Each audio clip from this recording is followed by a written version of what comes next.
Assalamualaikum warahmatullahi wabarakatuh. Perkenalkan, nama saya Agus Muhammad Nur Azizi dengan NIM 240599136.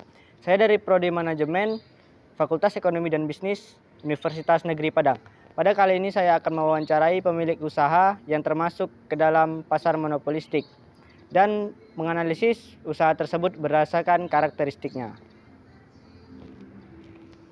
Baik teman-teman, saya sekarang sudah berada di lokasi usaha yang termasuk ke dalam pasar monopolistik. Usaha ini bernama Kripik Balado Cahaya. Tempatnya berada di Jalan Koto Tinggi, Jati Baru, nomor 10, Kota Padang. Usaha ini menyediakan beraneka ragam kue tradisional seperti keripik sanjai dan keripik balado. Langsung saja kita akan menemui pemilik usaha untuk menanyakan bagaimana proses produksi, biaya produksi, dan pesaing pasarnya. Let's go. Halo teman-teman semua, sekarang saya sudah bersama pemilik usaha Kripik Balado Cahaya. Sebelumnya kita kenalan dulu nih sama bapaknya. Pak, boleh kenalin nama bapak siapa? Mujiono. Pak Mujiono. Langsung aja nih Pak. Ya. Sebelum itu kami minta izin untuk menanyakan beberapa hal seputar usaha bapak. Pertanyaan yang pertama Pak, kalau boleh tahu Pak, bagaimana proses produksi keripiknya dari awal sampai siap dijual? Kalau keripiknya itu panjang prosesnya. Kita pagi ngambil ubi dulu sendiri. Kami ubinya nggak diantar ya. Ubinya ubi dicabut sendiri, borong ke ladang sendiri. Jadinya supaya jualnya bisa agak murah. Terus pagi ngambil ubi sampai di rumah, terus dikupas kulitnya, terus dicuci, terus dirajang menjadi potongan ubi, terus digoreng menjadi keripik. Setelah menjadi keripik, baru keripik original aja, terus dimasak lagi menjadi keripik balado seperti ini. Keripik balado ini keripik baladonya. Ini keripik ini ada yang keripik bumbu, ini yang pakai udang, ada rasa udang sedikit, terus ini ada kentangnya juga. Jadi proses ubi ini setelah digoreng itu terus dimasak, jadi prosesnya panjang, makanya dimasak balado, dimasak keripik bumbu seperti ini, jadi prosesnya panjang gitu.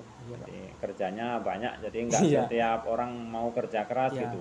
Nggak setiap orang juga bisa itu. Kalau bisa, tapi kerja ini aku rasa malas, kerjanya banyak gitu. Lama prosesnya ya Pak.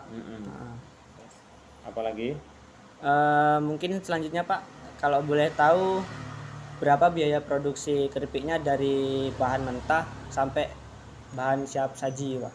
Kalau dari segitu itu sekitarnya anggaran ya 200 tambah, kalau satu karung itu bisa menjadi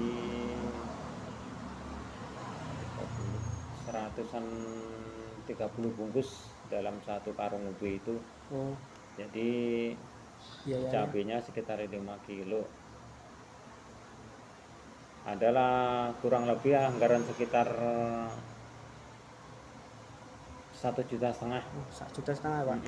Sekitar itu ya. Jadi 1,5 juta. Udah plus semuanya, udah plastik udah plastiknya ya Pak, sama ini label-labelnya sekalian. Udah masukkan ke sekitar segitulah. Baik Pak. Nah, ini ada satu pertanyaan lagi nih Pak. Semua usaha kan pasti ada pesaingnya masing-masing nih. Nah, mungkin boleh Bapak sebutin Pak, mungkin ada pesaing dari usaha Bapak ini? Kalau dari saya, kalau pesaing itu bagi saya, asal kita nanam kebaikan sama orang, salah nggak ada orang saingan sama kita. Cuman terus kalau saingin dia merasa bersaing, kita kan nggak tahu rambut sama hitamnya kan nggak tahu gitu. Nah, kayak gitu aja deh.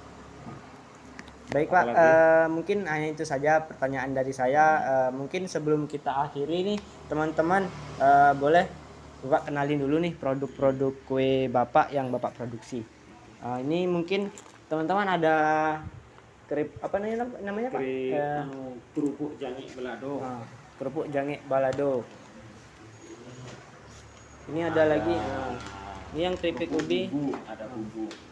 Yang varian lain lagi. Ada lain-lain banyak variannya. Yang ini apa Pak? Kentang Pak? Kentang balado. Kentang balado. Ada juga keripik sanjai. Sanjai balado.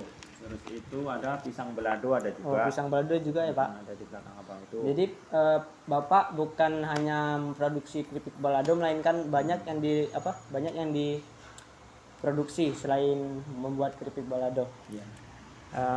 Mungkin hanya itu saja teman-teman. Selanjutnya saya akan menganalisis usaha ini berdasarkan karakteristiknya. Jangan skip video ini, ikuti terus keseruannya. Let's go. Baik teman-teman, dari hasil wawancara tadi, analisis yang saya dapat dari usaha keripik balado berdasarkan karakteristik struktur pasarnya. Yang pertama, jumlah perusahaan. Pasar keripik balado relatif memiliki banyak penjual, baik perusahaan besar maupun kecil. Banyak usaha mikro dan kecil yang memproduksi keripik balado, sehingga pasar ini cenderung kompetitif. Persaingan ini dapat mempengaruhi harga dan inovasi produk. Yang kedua, jenis produk. Keripik balado dapat bervariasi dalam hal rasa, bahan baku, dan metode produksi. Beberapa produsen menawarkan variasi seperti keripik kentang, singkong, atau bahan lainnya dengan tingkat kepedasan yang berbeda-beda. Yang ketiga, penentuan harga. Harga keripik balado dipengaruhi oleh beberapa faktor. Yang pertama, termasuk biaya bahan baku, biaya produksi, dan strategi pemasaran. Dengan banyaknya produsen, harga cenderung bersaing dan konsumen dapat memilih produk yang sesuai dengan dana mereka. Yang keempat, kemudahan dalam memasuki pasar. Kemudahan memasuki pasar keripik balado cukup tinggi. Modal awal untuk memulai usaha ini tidak terlalu besar, dan banyak produsen skala kecil bisa memulai dari rumah dengan peralatan sederhana.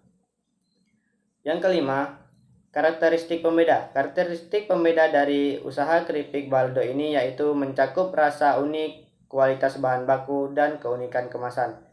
Kesimpulannya, pasar keripik balado menunjukkan karakteristik pasar yang kompetitif dengan banyak penjual dan varian produk.